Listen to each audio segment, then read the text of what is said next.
প্রিয় শিক্ষার্থীরা, তোমরা এই ভিডিওতে দেখবা মেডিকেল এবং ডেন্টাল ভর্তি পরীক্ষার প্রশ্ন সমাধান। বায়োলজির যে প্রথম পত্র আছে বোটানি অর্থাৎ উদ্ভিদবিজ্ঞান, এই উদ্ভিদবিজ্ঞানের অধ্যায় 6 প্রাইফেটা এবং টেরিডোফাইটা থেকে বিগত বছরে মেডিকেল এবং ডেন্টাল ভর্তি পরীক্ষায় যে প্রশ্নগুলো আসছিল সেই প্রশ্নগুলোর উত্তর ব্যাখ্যা সহ। তাহলে শুরু করা যাক। প্রথম যে প্রশ্নটা আছে দেখো,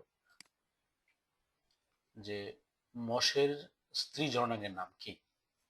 আমরা জানি যে স্ত্রী জননাঙ্গের নাম হলো আর্কিগোনিয়াম।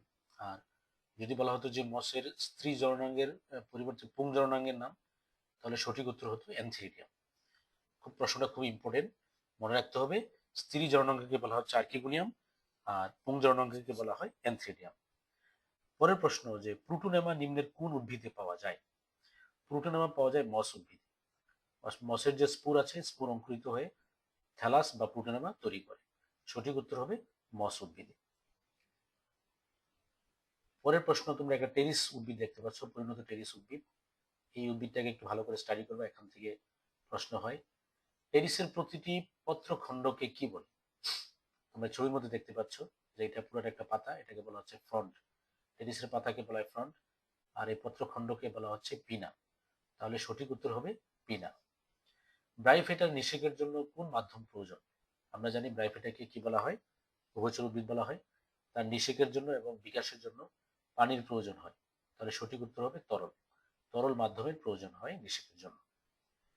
টেরিসের বিষয়ে কোনটি সঠিক? এটা একটা উদ্ভিদ, টেরিস উদ্ভিদ।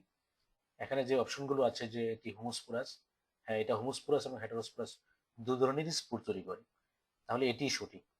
বাকিগুলো সঠিক নয়। এটা উভয়চর, এটা উভয়চর যদি হতো এটা বায়োফেটা উদ্ভিদের ক্ষেত্রে।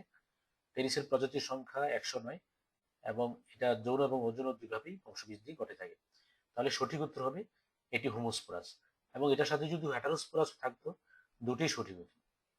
তাহলে টেরিসের বিষয় সঠিক হলো এটি হোমোস্পোরাস। পরের প্রশ্ন দেখো, যে কোন ধরনের উদ্ভিদে পরিবহন তন্ত্র নেই? আমরা এখানে যদি দেখি যে ব্রাইফেটা আছে, টেরিডোফাইটা আছে, জিমনোস্পার্ম এবং অ্যাঞ্জিওস্পার্ম। অ্যাঞ্জিওস্পার্ম এবং জিমনোস্পার্ম অর্থাৎ একটা হলো আবৃতবীজী এবং নগ্নবীজী, এই দুইটার মধ্যেই পরিবহন টিস্যু আছে। টেরিডোফাইটা তো আছে, কিন্তু নেই ব্রাইফেটাতে। অর্থাৎ টেরিডোফাইটা পরিবহন টিস্যু বলতে আমরা জাইলেম এবং ফ্লুয়েম টিস্যুকে বুঝে থাকি। ব্রাইফেটার ক্ষেত্রে এটা নেই, এজন্য ব্রাইফেটাকে বলা হচ্ছে লোয়ার ক্রিপ্টোগ্যামস, আর টেরিডোফাইটাকে বলা হচ্ছে হায়ার ক্রিপ্টোগ্যামস।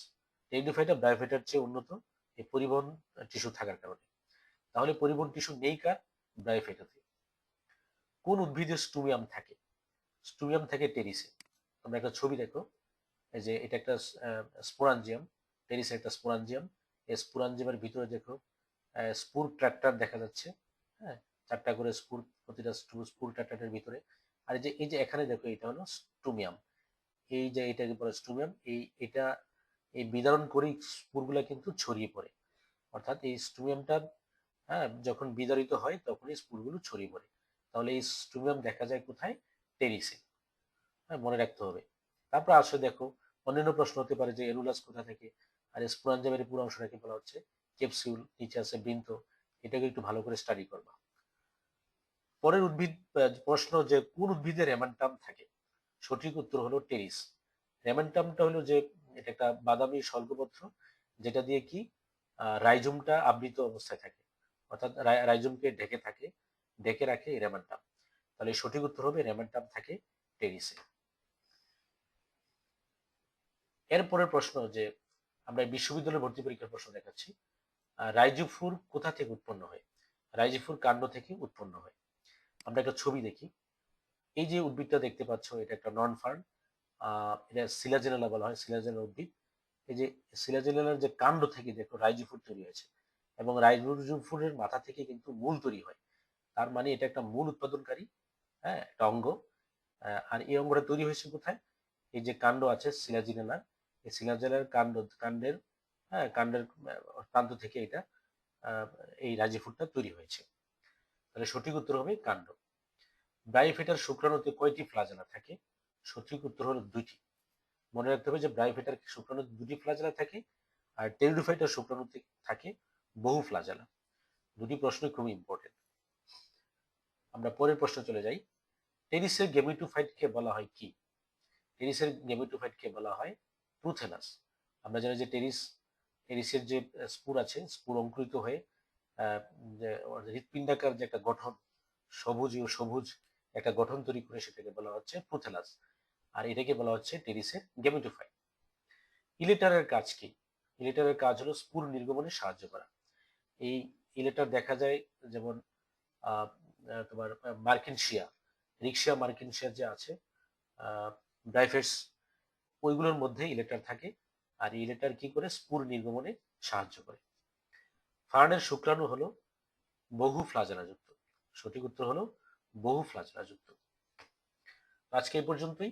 তোমাদের যদি ভিডিওটা ভালো লাগে, লাইক, কমেন্ট এবং শেয়ার করবে। আমার চ্যানেলটাকে আমি বিভিন্ন বিশ্ববিদ্যালয়ে ভর্তি এবং মেডিকেল ভর্তি সহ বায়োলজির ছোট ছোট প্রশ্ন নিয়ে আলোচনা করি, সঠিক উত্তর নিয়ে আলোচনা করি। আশা করি তোমরা আমার এই চ্যানেলটাকে সাবস্ক্রাইব করবে। ধন্যবাদ।